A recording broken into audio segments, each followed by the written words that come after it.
नमो नमः. हितोपदेशः कथामुखम श्लोक 6 ते 11. कवी विद्येची महती गात आहे. कवी पुढचं सुभाषित सांगतोय. श्लोक 6. विद्या ददाति विनयं विनयात याति पात्रतां पात्रत्वात् धनमाप्नोति धनात् धर्मस्ततः सुखम्. पदच्छेदः. विद्या ददाति विनयं विनयात याति पात्रतां पात्रत्वात् धनम आपनोति धनात धर्मः ततः सुखम. याच्यामध्ये संधी कुठले आहेत? विनयाद याती, इथं त या व्यंजनाच्या ठिकाणी तिसरं द व्यंजन आलेलं आहे. हा जश हा व्यंजन संधी आहे. पात्रत्वात धनम आपनोति, पात्रत्वात धनम इथंही तच्या ठिकाणी द आलेलं आहे. आणि धनम आपनोति इथं मागच्या म या व्यंजनात पुढचा स्वर मिसळलेला आहे. धनात धर्म हा, धनात धर्म हा इथं सुद्धा तच्या ठिकाणी तिसरं व्यंजन आलेलं आहे. हे तिन्ही जश संधी आहेत.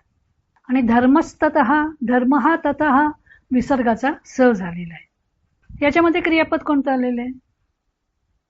ददाती, देते. ददाती वर्तमान काळ तृतीय पुरुष एक वचन. देणारी कोण? विद्या. विद्या हा त्याचा कर्ता आहे. विद्या ददाती, विद्या देते. काय देते? विद्या विनयम ददाती, विद्या विनय देते. म्हणजे विनयानं कसं वागायचं ते विद्या शिकवते. विद्या विनय देते, नम्रता देते. विनयात याती पात्रताम, विनयामुळे मनुष्य हा पात्रताम याती. याती या क्रियापदाचा अर्थ तिथं दिलेला नाहीये, तो आपल्याला पदरचा धरावा लागेल. विनयात मनुष्य हा पात्रताम याती. या म्हणजे जाणे, पात्रताम याती म्हणजे पात्रतेप्रत जातो, म्हणजेच योग्यता प्राप्त करतो. पात्रत्वात धनम आपनोति, मनुष्य हा पात्रत्वात धनम आपनोति, योग्यतेमुळे मनुष्य धन प्राप्त करतो. आणि धनात धर्म हा, धनामुळं धर्माची प्राप्ती होते आणि धर्मामुळं सुखाची प्राप्ती होते, असं या सुभाषितामध्ये सांगितलेलं आहे. विद्या विनयम ददाती, विनयात मनुष्य हा पात्रताम याती, पात्रत्वात मनुष्य हा धनम आपनोति, धनात धर्म हा लभते, तथा धर्मात सुखम लभते. विद्या विनय देते, विनयामुळे पात्रता येते, पात्रतेमुळे धन, धनामुळे धर्माची प्राप्ती होते आणि धर्मामुळे सुखाची प्राप्ती होते. श्लोक 7. विद्या शस्त्रस्य शास्त्रस्य द्वे विद्ये प्रतिपत्तये आद्या हास्याय वृद्धत्वे द्वितीया द्रियते सदा. पदच्छेदः. विद्या शस्त्रस्य शास्त्रस्य द्वे विद्ये प्रतिपत्तये आद्या हास्याय वृद्धत्वे द्वितीया आद्रियते सदा. इथं संधी फक्त एकच आलेला आहे, द्वितीया द्रियते. द्वितीया आद्रियते सवर्णांचा दीर्घ संधी झालेला आहे. प्रतिपत्ती प्राप्ती किंवा ज्ञान. विद्या शस्त्रस्य शास्त्रस्य. विद्या दोन प्रकारच्या आहेत. एका शस्त्रस्य विद्या असती, एका विद्या शास्त्रस्य विद्या असती. विद्या शस्त्रस्य शास्त्रस्य, विद्या शस्त्राची आहे आणि शास्त्राची. शस्त्र कसं चालवायचं ती शिकवणारी एक विद्या, आणि शास्त्रस्य विद्या वेदाध्ययन शास्त्राची विद्या झाली. खड्ग तलवार वगैरे सगळं कसं चालवायचं ते शिकण्याची विद्या ती शस्त्राची विद्या झाली. द्वे विद्ये प्रतिपत्तये, दोन्ही विद्या या ज्ञानप्राप्तीसाठी आहेत. परंतु दोन्हीत फरक काय आहे? आद्या हास्याय वृद्धत्वे, वृद्धत्वे आद्या विद्या हास्याय. का आद्या विद्या? शस्त्रस्य विद्या आद्या विद्या. पहिली जी शस्त्राची विद्या आहे ती वृद्धत्वे हास्याय, उपहासाला पात्र ठरते. वयाच्या 70 नंतर जर मनुष्य तलवार चालवायला शिकतो म्हटला तर त्याला शरीर साथ देणार नाही, लोक उपहास करतील त्याचा. म्हणून आद्या वृद्धत्वे हास्याय भवती, द्वितीया आद्रियते सदा. आणि दुसऱ्या विद्येचा म्हणजे शास्त्राच्या विद्येचा मात्र नेहमीच आदर केला जातो. आद्रियते आ अधिक द्रू, पाचवा गण परस्मै पद, आदर करणे. कर्मणी वर्तमान काळ तृतीय पुरुष एक वचन, आदर केला जातो. आता आदर करणारे कोण? तर सर्व जन. सर्वैहि जनैहि द्वितीया विद्या आदरीयते, सर्व लोकांच्याकडून दुसऱ्या विद्येचा आदर केला जातो. हा कर्मणी प्रयोग आहे. आणि वृद्धत्वामध्ये शस्त्राची विद्या मात्र हास्यास्पद ठरते. या दोन्ही विद्यांमुळे मनुष्याला यश धन प्राप्त होतं, परंतु शस्त्रविद्या म्हातारपणी सामर्थ्याच्या अभावी शिकता येत नाही व आधी शिकलेली असली तरी उपयोगी पडत नाही. शास्त्राच्या विद्येचे मान मात्र नेहमीच राखला जातो. ती प्राप्त करण्याचे वयाचे बंधनही नाही. श्लोक 8. यन्नवे भाजने लग्न संस्कारो नान्यथा भवेत कथाचलेन बालानां नीतिस्तदिह कथ्यते. पदच्छेद. यत् नवे भाजने लग्नः संस्कारः न अन्यथा भवेत कथाच्छलेन बालानां नीतिः तद इह कथ्यते. इथं संधी कुठले झालेत? यन नवे यत नवे. पहिल्या पदाच्या अंती वर्गीय व्यंजन असताना पुढे जर अनुनासिक आलं तर मागच्या पदातलं त्याच वर्गातलं अनुनासिक येतं, म्हणून यत त्याच्या ठिकाणी न आलं. संस्कारो नान्यथा संस्कारः न अन्यथा. संस्कारः न हा झाला विसर्गाचा उ, हा विसर्ग संधी झाला, आणि नान्यथा न अधिक अन्यथा हा सवर्णांचा दीर्घ संधी झाला. कथा छलेन, कथा छलेन हे दोन शब्द एकत्र येताना विकल्पन च वर्ण म्हणजे पहिलं व्यंजन तिथं येतं, म्हणून कथा छलेन किंवा कथाच्छलेन दोन्ही प्रकारचा संधी होऊ शकतो. हा सामासिक शब्द असल्यामुळं इथं संधी कंपल्सरी केलेला आहे. पुढच्या चरणामध्ये आहे नीतीही तद. इथं विसर्गाचा स झालेला आहे नीतिस्तद, आणि तद अधिक इह मागच्या व्यंजनामध्ये पुढचा स्वर मिसळलेला आहे. आता याच्यामध्ये क्रियापद कोणती आली आहेत? भवेत हे पूर्वार्धात आहे, कथ्यते हे उत्तरार्धात आहे. भवेत हे विद्यार्थ तृतीय पुरुष एकवचन आहे, तर कथ्यते हे कर्मणी वर्तमान काळ तृतीय पुरुष एकवचन आहे दुपे. भू भव पहिला गण परस्मै पद धातू आहे, तर कथ दहावा गण उभय पदाचा धातू आहे. इथं कथ्यते हे जे रूप आलेलं आहे ते कर्मणी वर्तमान काळ तृतीय पुरुषी एकवचनी आहे सांगितलं जातं. आणि समास कुठला आहे? कथाच्छलेन. कथा एव छल. छल म्हणजे कपट आपल्याला माहिती आहे. छल याचा अर्थ एक निमित्त सुद्धा आहे. कथारूपी निमित्तानं किंवा कथांच्या निमित्तानं. नीती ही कथ्यते. कथ्यते क्रियापदाचं कर्म आहे नीती ही. कर्मणी प्रयोग असल्यामुळे ते कर्माप्रमाणे क्रियापद आलेलं आहे. अर्थातच मया हा त्याचा करता तिथं अध्यारूढ धरावा लागेल. मया नीती ही कथ्यते. माझ्याकडून नीती सांगितली जात आहे, म्हणजे मी नीती सांगणार आहे. कसं? कथाच्छलेन, कथेच्या माध्यमातून, कथांच्या निमित्तानं. कवी पूर्वार्धात काय सांगतोय? नवे भाजने लग्न हा संस्कार हा अन्यथा न भवेत. भाजन म्हणजे नवीन भांड, मातीचं वगैरे जे नवीन भांड बनवलेले असतं त्याच्यावर सप्तमी आहे. नवीन भांड्यावरती लग्न हा संस्कार हा, नवीन भांड्यावरती काढलेला संस्कार, केलेला संस्कार हा कधी नष्ट होत नाही. तथैव त्याप्रमाणे कथांच्या माध्यमातून सांगितलेली नीती विद्या सुद्धा नष्ट होत नाही. तो संस्कार लहान मुलांच्यावर केलेला कायम स्वरूपी राहतो. म्हणून इथं कथाच्छलेन नीती ही कथ्यते, म्हणून ही राजनीती इथे कथांच्या माध्यमातून सांगितली गेली आहे. इथं कथ्यते या क्रियापदाचा मया हा करता अध्यारूढ धरावा लागेल. मया नीती ही कथ्यते, मया राजनीती ही कथ्यते. मी राजनीती सांगत आहे. पुन्हा एकदा अन्वय आणि अर्थ बघूया. यन नवे भाजने लग्न हा संस्कार हा अन्यथा न भवेत तथैव कथाच्छलेन बालानां कृते कथिता नीतिः अन्यथा न भवति अतः तदिह कथ्यते. तथैव कथाच्छलेन बालानां एवढंच इथं म्हटलेलं आहे, त्यामुळे आपल्याला आणि काही पदांचा अध्याहार करावा लागला, म्हणून ती नीतीच इथं सांगितली जात आहे. नवीन भांड्यावरती केलेला नक्षी वगैरे संस्कार ज्याप्रमाणे नष्ट होत नाही, त्याप्रमाणे कथेच्या माध्यमातून लहान मुलांवर केलेला संस्कार सुद्धा नष्ट होत नाही. आणि म्हणून ही राजनीती मुलांना कथेच्या माध्यमातून सांगितली जात आहे. 9व्या श्लोकात कवीनं हितोपदेशाचा उपक्रम केलेला आहे. श्लोक 9. मित्रलाभ सुहृद्भेदो विग्रह संधिरेवच पंचतंत्रा तथान्यस्मात् ग्रंथादाकृष्य लिख्यते. पदच्छेदः मित्रलाभः सुहृद्भेदः विग्रहः संधिही एव च पंचतंत्रात तथा अन्यस्मात् ग्रंथात आकृष्य लिख्यते. इथं संधी कुठला झालाय? सुहृद्भेद विग्रह. सुहृद्भेद हा विग्रह. इथं विसर्गाचा माग अ आणि पुढे कोमल व्यंजन आल्यामुळं विसर्गाचा उ झालेला आहे. संधीरेव, संधीही एव, इथं विसर्गाचा र झालेला आहे. पंचतंत्रात तथा, मागच्या त या व्यंजनाला पुढचं त हे व्यंजन जोडून दिलं. तथान्यस्मात, तथा अन्यस्मात, इथं सवर्णांचा दीर्घ संधी झाला. ग्रंथात आकृष्य, इथं तच्या ठिकाणी तिसरं द व्यंजन आलेलं आहे, हा जश संधी झाला. आता इथल्या शब्दांचं व्याकरण काय आहे बघूया. लिख्यते, लिख सहावा परस्मैपद.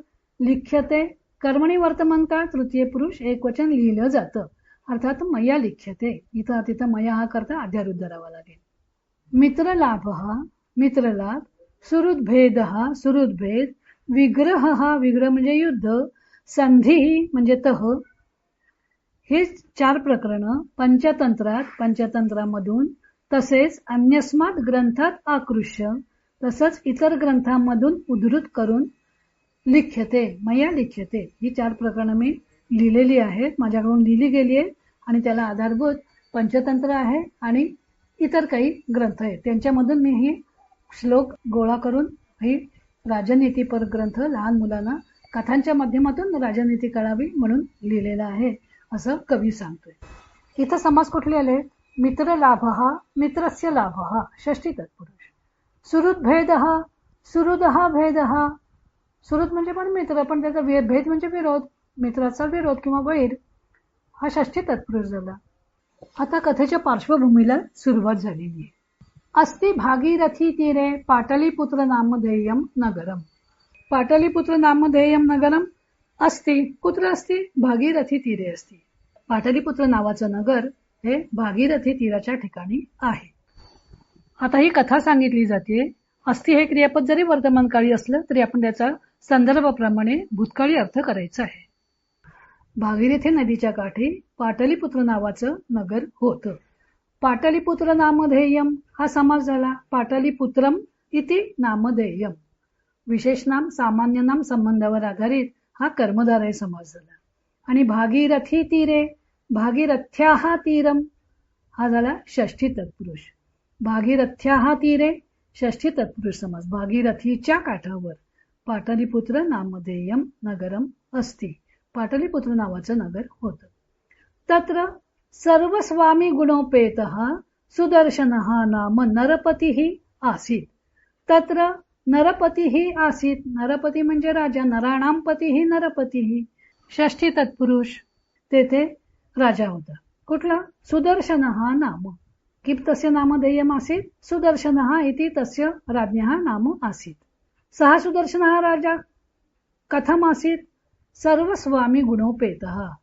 स्वामी गुणोपेतः, स्वामी गुण, स्वामी म्हणजे राजा, राजाला आवश्यक असणारे गुण म्हणजे पराक्रम, रक्षण वगैरे, हे सर्व स्वामीला म्हणजे राजाला आवश्यक असणाऱ्या गुणांनी उपेत म्हणजे युक्त.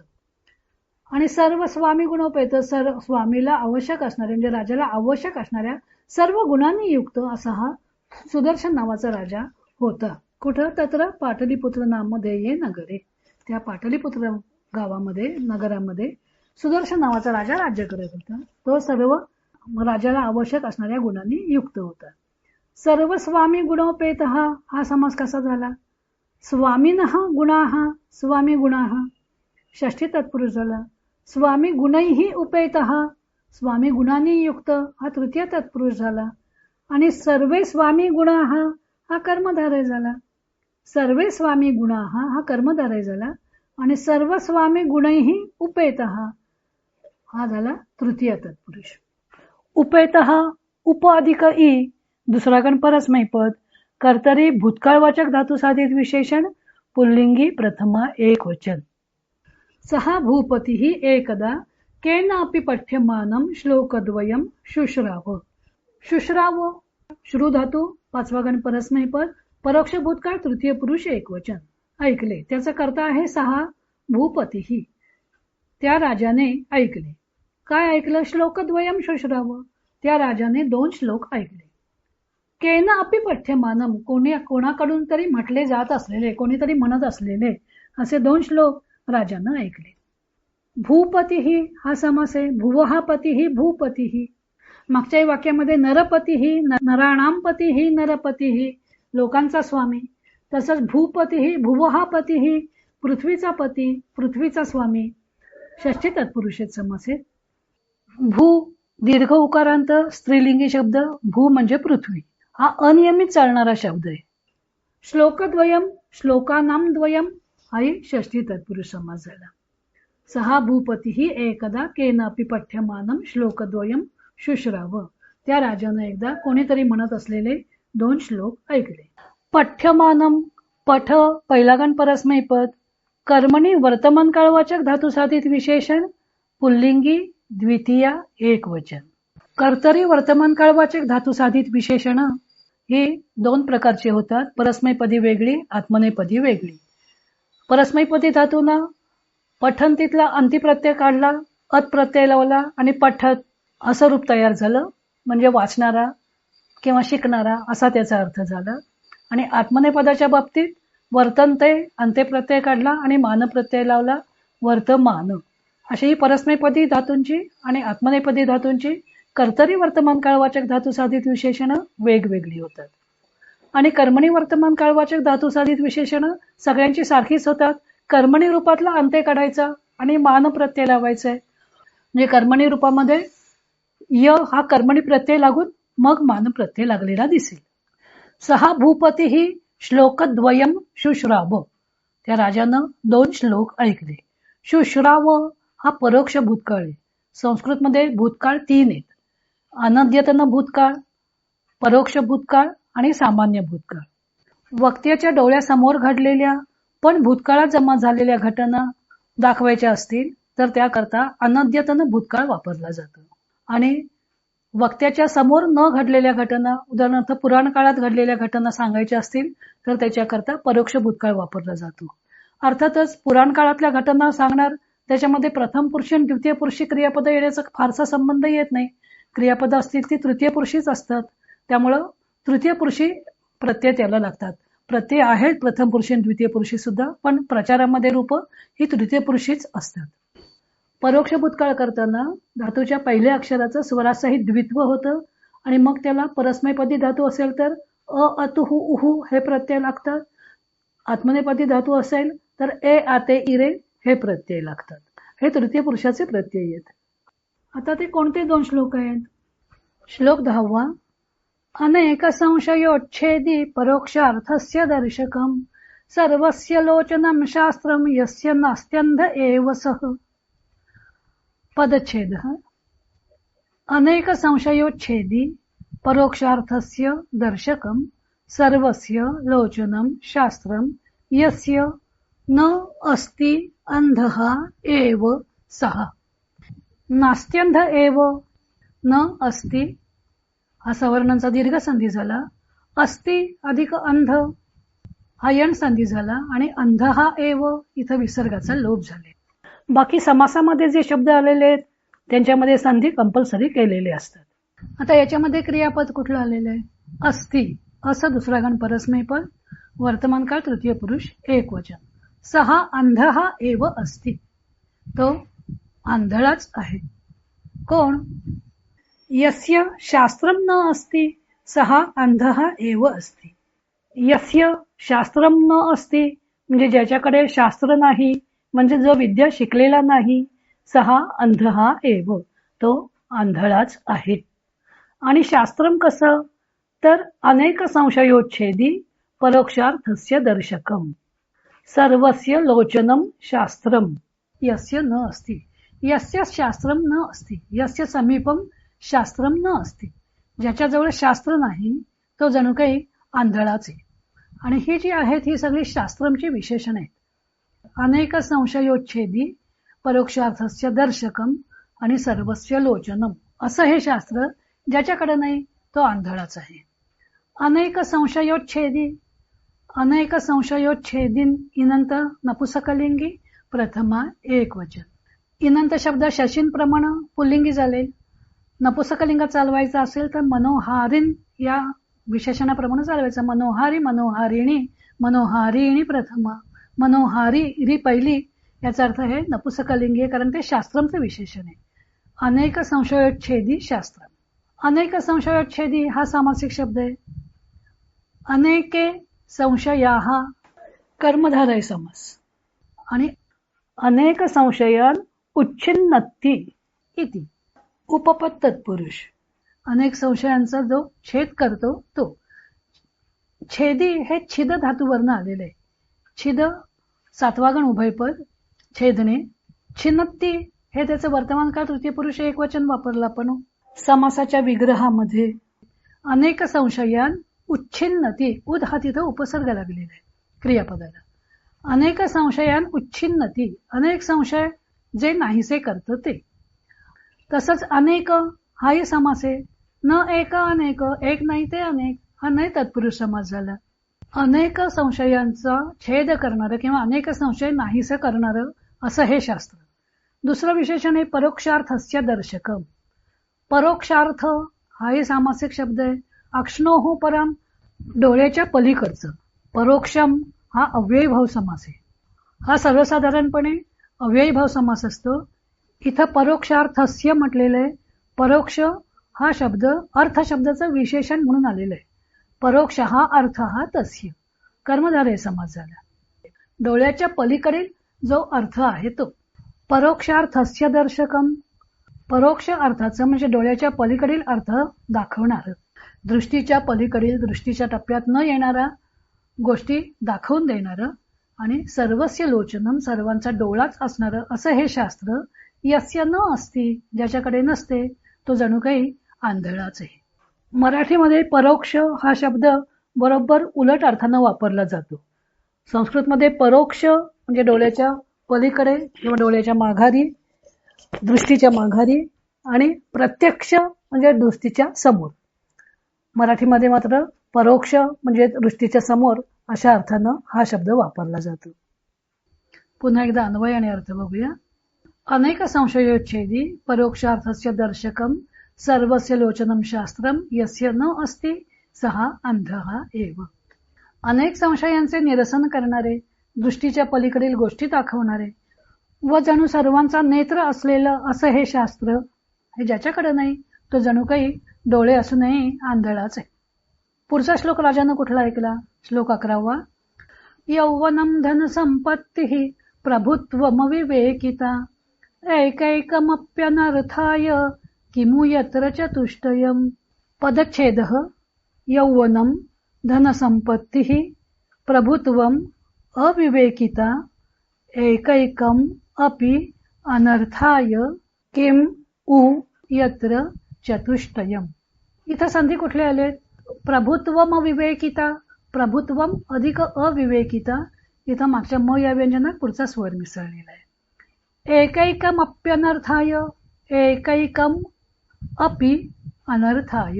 एकैकम अपि मागच्या म या व्यंजनात पुढचा स्वर मिसळला आणि अपि अधिक अनर्थाय, अप्यनर्थाय हा झाला यनसंधी. ईच्या ठिकाणी य आला. एकैकम अपि अनर्थाय, यातली एक जरी गोष्ट असली तरी ती अनर्थाला कारणीभूत होते. अनर्थाय हा सामासिक शब्द आहे. न अर्थ हा तस्मै अनर्थाय. कोणत्या गोष्टींपैकी एक गोष्ट?